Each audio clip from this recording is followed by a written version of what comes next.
guddiga uu magacaabay ra'iisul wasaare Roble ee baaritaanka dhacdadii 27 Diseembar maxaa ka dhalanaya yaase ku khasaaray waa gorfaynta aynu ku eegayno guddigaas iyo arrimaha dhowrka ee ku wareegsan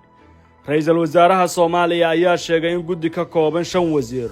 oo ka tirsan xukuumaddiisa uu xil saaray baaritaanka inqilaab uu ugu yeeray inuu ku sameeyay madaxweyne Farmaajo 27 bishii la soo dhaafay kadib xiisad siyaasadeed oo mar kale ka dhaxaloosatay labada nin ee ugu sarreeya dawladnimada Soomaaliya waqtigan talaabadan sii hurunaysa khilaafka ayaa muujisay dhowr sababood kow waxay u muuqataa xayndaab iyo difaacu Maxamed Xuseen Roble kaga gaashaamanayo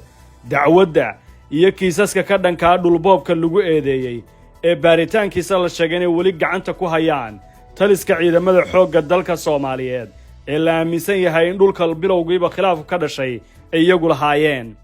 Roble ayaa u arka talaabadan rikaato iyo madax furasho uu isku furdaamiyo haddii fiila Soomaaliya ay sii wado cadaadiska iyo baaritaanada eedeymahan oo kuwa ay beesha caalamka kalsoonida kaga laabato haddii ay sii xoogaysato maadaama la dagaalanka musuqmaasuqu yahay kaarka si wanaagsan ay ugu dagaalgali yaqaanaan kooxda madaxweynaha muddaxileedkiisu dhamaaday ee Farmaajo laba dadka faaleeya siyaasaddu waxa ay qabaan in ra'iisul wasaare injineer Maxamed Xuseen Roble uu ku dhacay damin siyaasadeed kadib markii uu guddigan ku soo daray General Bashir Maxamed Jaamac Bashir Goobe oo qayb ka ah tuhunka dhulka la boobay ee ciidanka badda Soomaaliyeed qaybna ka ahaa qorshaha lagu qanciyay Roble inuu dhulkan dhisto xogaha qarsoon ayaa sheegaya in arrinta dhulka ay qayb ka ahaayeen Bashir Goobe iyo wasiirka amniga Cabdulaahi Maxamed Nuur oo dhowr galbood uu ra'iisul wasaaruhu ku soo booqday hotelkiisa ku yaala xeebta Liido ujeedkuna ahaa kormeerka iyo nashqadeynta dhismaha dhulkan oo qayb ka mid ah horay ay u sii dhisteen saraakiil uu horkacay jananka ugu sarreeya darajo ahaan ciidamada Soomaaliyeed waa sarreeyo guud Bashir Maxamed Jaamac saddex talaabada magacaabista 5 xubnood oo ah wasiirro cadaystay la safashada garabka ra'iisul wasaaraha ayaa guux ka dhex abuurtay golaha wasiirada oo badankood u arka in waqtigan laga maarmi karo khilaaf siyaasadeed taas beddelkeedana ay u istaagaan dhexdhexaadin iyo isu soo dhaweynta labada dhinac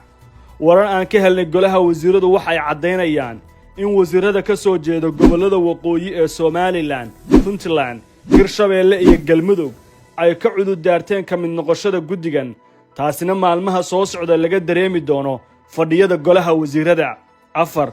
dadka badankii waxa u muuqatay in magacaabista xulafadan ee ra'iisul wasaaruhu ay hoos u dhigtay dhexdhexaadnimada laga filayay ee arrimaha doorashada maadaama uu qaaday tallaabooyin hareer marsan curfiga diblomaasiyadeed oo ay ka mid tahay inuu sawirkii astaanta madaxweynaha ee ku dhaganaa xafiiskiisa uu fujiyay garabsanayana wasiirro ku yimid khilaafka badankiisii lagu soo xalliyay Dooxa bartamihii sanadkii tagay ee 2022 5 fiila Soomaaliya waxa la rumaysan yahay inay dagaal toos ah ku qaadi doonto xubnaha wasiirada ah waxa la filayaa inay kula dagaalanto hankooda xildhibaannimo oo ay u hanqal taagayaan maadaama kuraastoodu ay taal dawlad goboleedyada u janjeera dhanka fiilada ayna jiraan siyaasiyiin kale oo mucaarad ah oo si ka hufantooda ula falgalay khilaafkan ugu dambeyntii nuxur kasta oo ka soo baxa guddigu waxa uu ku dambeyn doonaa miiska wada hadalka iyo in labada ninba ay ka heshiiyaan waxyaabaha u dhaxeeya Farmaajo iyo Roble balse waxa ay hurgumo siyaasadeed ku tahay mustaqbalka wasiirada shanta ah ee loo xil saaray dhacdadan ma jeceshahay inaad barato quraanka kariimka ah iyo culumta shareecada ugu kaalay markaska Nuurayn online oo baro adigoo gurigaaga jooga quraanka higaada iyo culumta kale islaamka wixii faahfaahin kala xiriir nambarada shaashada kaaga muuqda